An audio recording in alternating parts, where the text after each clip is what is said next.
अस्सलाम वालेकुम वरहमतुल्लाहि वबरकातुहू। अल्लाह ताला ने फरमाया है, हदीसे कुदसी है, अस्सौमु ली व अना अजज़ी बिही।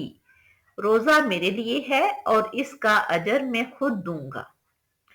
आज हम रोजे के बारे में पढ़ते हैं कि रोजा और कुरान मजीद रोजे माशर इंसान की शिफात का जरिया हैं। ये बात हमारे प्यारे पैगंबर सल्लल्लाहु अलैहि वसल्लम ने बतलाई है। ये है हदीस मुबारका मुस्नद अहमद की हदीस नंबर 6626। रसूलुल्लाह सल्लल्लाहु अलैहि वसल्लम ने फरमाया, क़यामत के रोज रोजा और कुरान मजीद बंदे की शफात करेंगे। रोजा कहेगा, ऐ मेरे रब, मैंने इसको दिन भर खाने पीने और ख्वाहिशात से रोके रखा, तो इसके हक में मेरी शफात कबूल फरमा।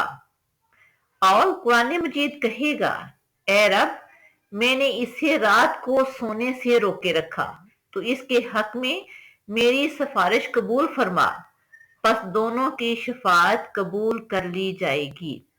अल्लाह ताला से दुआ है कि अल्लाह ताला हमें रोजा रखने और रोजे के साथ कुरान मजीद पढ़ने की तौफीक अता फरमाए और क़यामत के दिन हमें उन लोगों में शामिल फरमाए, रोज़े महशर हमें उन लोगों में शामिल फरमाए जिनके हक में रोजा और कुरान करीम सिफारिश करेंगे। आमीन। अल्लाह हाफिज।